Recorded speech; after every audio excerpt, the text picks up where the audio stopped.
Hello friend, excellence study के channel में आपका स्वागत है। तो आज अपने इस चैनल में हम समीक्षा अधिकारी, सहायक समीक्षा अधिकारी मुख्य परीक्षा, पीसीएस मुख्य परीक्षा, खंड शिक्षा अधिकारी मुख्य परीक्षा में श्रृंखला 5 के तहत मित्रों हम हिंदी पत्र लेखन में अर्थशास्त्रीय पत्र का उदाहरण द्वारा आपको समझा रहे हैं। अर्थशास्त्रीय पत्र को एक उदाहरण द्वारा आपको समझा रहे हैं। ये इन परीक्षाओं में निश्चित रूप से आपके लिए उपयोगी सिद्ध होगी। लेकिन उदाहरण देने के पहले हम कुछ महत्वपूर्ण बिंदुओं को आपके सामने रखना चाहते हैं जो कि अर्थशास्त्रीय पत्र लिखने में सावधानी अपेक्षित करता है, मैंने अपेक्षा करता है। और पहला बिंदु है मित्रों, केंद्रीय या राज्य शासन की ओर से इंगित होने वाली अर्ध सरकारी पत्रों में मुझे आपसे यह कहने या अनुरोध करने, यह निवेदन करने या अनुरोध करने की अपेक्षा की गई है।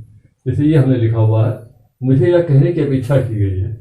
अब इसमें ध्यान ये रखना है कि जब उच्चतर अधिकारी की ओर से कोई अर्ध सरकारी पत्र किसी निम्नतर अधिकारी को लिखा जाए, तो यदि उच्चतर अधिकारी केंद्र या राज्य शासन का अधिकारी हो तो वह अपने सरकारी पत्र में मुझे यह कहने की अपेक्षा की गई है लिख सकता है।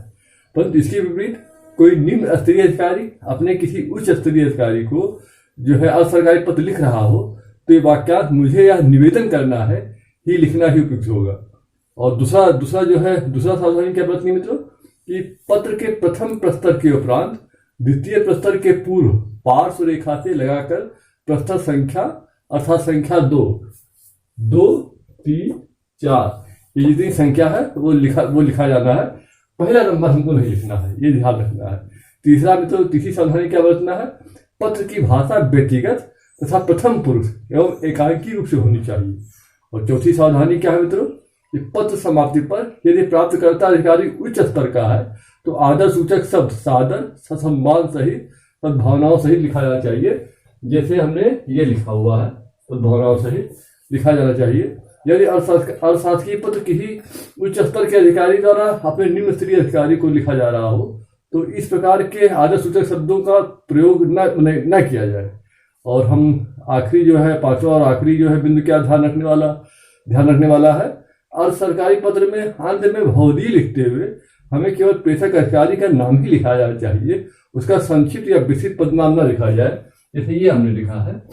तो ये तो हमको सावधानियां हमने आपको बता दिया, क्या क्या सावधानियां आप बरतनी चाहिए जिससे कि परीक्षा हाल में आप सही तरीके से उसका रिस्पॉन्स कर सकें और परीक्षा जो है आपका मार्क्स किसी भी तरीके से काट ना सके।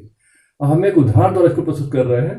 इसके पहले की श्रृंखला में हमने इसका प्रारूप दिया था अर्थशास्त्रीय पत्र का। एक उदाहरण द्वारा हम इसको सिद्ध कर रहे हैं कि वो कैसे लिखा जाएगा सही तरीके से। एक उदाहरण तो हमने एक प्रश्न लिखा हुआ है कि उत्तर प्रदेश शासन के ग्राम विकास आयोग द्वारा जौनपुर के जिलाधिकारी को एक अर्थशास्त्रीय पत्र का लिखा जाना जिसमें प्रादेशिक विकास सेवा पीडीएफ प्रोविंशियल डेवलपमेंट सर्विसेज संवर्ग के अधिकारी खंड विकास अधिकारी बक्सा के निलंबन की सूचना दी गई हो। प्रश्न पर और सुन लें। उत्तर प्रदेश शासन के ग्राम विकास आयोग द्वारा जौनपुर के जिलाधिकारी को एक अर्थशास्त्रीय पत्र का लिखा जाना जिसमें प्रादेशिक विकास सेवा पीडीएफ संवर्ग के अधिकारी खंड विकास अधिकारी बक्सा के निलंबन की सूचना को दिया जाना है। तो ये पत्र कैसे लिखा जाएगा, तो इस पत्र को सबसे पहले हमने ये बताया कि राइट साइड में अर्थशास्त्रीय पत्र संख्या लिखी जाएगी। अर्थशास्त्रीय पत्र संख्या में हमने पत्र संख्या ये प्रतीकात्मक रूप से डाल दिया है 197/2020। उसके बाद उत्तर प्रदेश शासन ग्राम विकास आयुक्त अनुभाग 2 उत्तर प्रदेश शासन द्वारा भेजा जा रहा है अर्थशास्त्रीय पत्र और ग्राम विकास आयुक्त के द्वारा भेजा जा रहा है सेक्शन 2 के तहत भेजा जा रहा है अनुभाग 2 में। ये दिनांक हमने डाल दिया है, दिनांक और स्थान बताया था। तो दिनांक और स्थान जो है, दिनांक 14 नवंबर 2020 और स्थान लखनऊ। अब जरा फिर हम लेफ्ट साइड पे आ जाते हैं। भेज कौन रहा मित्रों, तो श्री RK श्रीवास्तव। ये प्रतीकात्मक नाम है, आपको कोई नाम नहीं लिखना है, उसकी डैश कर देंगे तो भी बेहतर होगा, क्योंकि नाम लिखने पे या किसी प्रकार के अन्य तरीके से आप अपनाते हैं तो उससे आपकी पहचान भी जाहिर हो सकती है। तो श्री RK श्रीवास्तव हम मान लेते हैं। आयुक्त ग्राम विकास ये इनका पदनाम हो गया, ये भेज रहे हैं। अब ये विषय क्या है मित्रों, विषय क्या है, श्री कमरुज्जमा खंड विकास अधिकारी को तत्काल प्रभाव से निलंबित किए जाने का आदेश। प्रश्न हमने दिया है, आपको बता चुका हूं। अच्छा हाँ, एक चीज और ध्यान रखना है कि ये मोहर बीच में मोहर भी होगा तो उत्तर प्रदेश सरकार का जो है ये लोगो जो है ये इंकित कर रहा है उत्तर प्रदेश सरकार भाई मछली के आकार का। और अब उसके बाद में तो हम विषय हो गया, तो श्री कमरुज्जमा खंड विकास अधिकारी को तत्काल प्रभाव से निलंबित किए जाने का आदेश।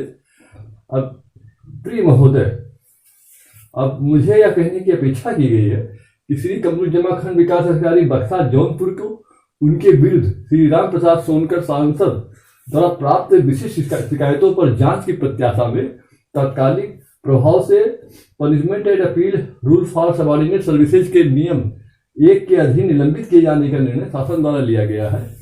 निलंबन के अवधि में श्री कमरुज्जमा को उनके वेतन भत्ते का 1/2 जीवन निर्वाह भत्ते के रूप में प्राप्त होगा और समय समय पर प्रदत्त महंगाई भत्ते भी अनुबंध होगा। फिर अब दूसरे प्रस्ताव पे आते हैं। दूसरा पॉइंट हमने दिया, पहला पॉइंट डाला नहीं, दूसरा पॉइंट डाला है कि निलंबन के अवधि में श्री कमरुज्जमा मुख्य विकास अधिकारी सीडीओ कार्यालय से संबद्ध रहेंगे और जिला मुख्यालय बिना जिलाधिकारी की अनुमति नहीं छोड़ सकेंगे। तीसरा प्रस्ताव में हम क्या डालेंगे, श्री कमरुज्जमा को आवश्यक आरोप पत्र, नियुक्त जांच अधिकारी संबंधी आवश्यक आदेश पृथक रूप से निर्गत किए जाएंगे। और चौथा पॉइंट हम क्या देंगे, अंत में आपसे अनुरोध करना है कि श्री कमरुज्जमा के निलंबन की सूचना आपके माध्यम से दे दी जाए तथा यह सुनिश्चित कर ले कि श्री कमरुज्जमा जांच अधिकारी को किसी भी रूप में प्रभावित न कर पाए और बिना आपकी अनुमति के जिला मुख्यालय न छोड़ सके। उसके बाद सद्भावनाओं सहित लिखा। अब किनको भेजा गया है हम बता चुके हैं, जिलाधिकारी जौनपुर को। तो श्री सुरेंद्र कुमार त्रिपाठी प्रतीकात्मक रूप से जिलाधिकारी का नाम हमने दे दिया है और जिलाधिकारी जौनपुर, और ये भवनिश होने RK श्रीवास्तव। तो यहाँ आपको पूरा पदनाम या पता नहीं देना है क्योंकि आपने यहाँ इंगित कर दिया है, इसका आप इसे ध्यान रखेंगे। और इस प्रकार ये पत्र आपको कंप्लीट हो जाएगा। और उसके बाद अंत में ये जो है पत्र जो है निम्न को सूचनात्मक आवश्यक कार्रवाई है प्रेषित। तो इसमें जिनको आप भेजना चाहते हैं उनके डाल के 1, 2, 3 नंबर आप डालेंगे, जैसे कि मंडल आयुक्त को दे दिया, उसके बाद मुख्य सचिव उत्तर प्रदेश शासन को कापी चली जाती है। तो इन जो मुख्य अधिकारी उससे अटैच होते हैं उनको काफी आप सूचनात्मक आवश्यक कार्रवाई है तो भेज सकते हैं। तो ये हमने आपको अर्थशास्त्रीय पद का उदाहरण द्वारा स्पष्ट किया है। इसी प्रकार से आपको प्रभावी ढंग से लिख सकेंगे इस तरीके से अगर आप इसको फॉलो करते हैं नियम को। तो ये होंगे अर्थशास्त्रीय पद। हम अगले जो है छठी श्रृंखला में हम जो है कार्यालय आदेश ऑफिशियल ऑर्डर के बारे में बताएंगे। ये भी बहुत महत्वपूर्ण टॉपिक है। लेकिन शासकीय पद और अशासकीय पद जब तक हमने 5 श्रृंखला में बताया है इसमें से क्वेश्चन निश्चित रूप से आते हैं। तो अगर आप हमारे चैनल के नए हैं चैनल को सब्सक्राइब कर ले, अगर आप पुराने हैं तो नोटिफिकेशन बेल को ऑन कर दें क्योंकि हम इसी प्रकार के वीडियो लेके अक्सर आते रहते हैं। जब आप हमारे चैनल सब्सक्राइब करेंगे उसके प्लेलिस्ट पे जाएंगे और हिंदी पत्र लेखन को क्लिक करेंगे तो हिंदी पत्र लेखन से अब तक हमारी जो 5 श्रृंखलाएं हैं वो आपके सामने सुव्यवस्थित एवं क्रमबद्ध रूप से आ जाएंगी। तो आप हमको इंस्टाग्राम और फेसबुक पे भी फॉलो कर सकते हैं। इंस्टाग्राम और फेसबुक पे जो हमारा मेल ID है और उसका लिंक हमने डिस्क्रिप्शन बॉक्स में दे दिया है। धन्यवाद।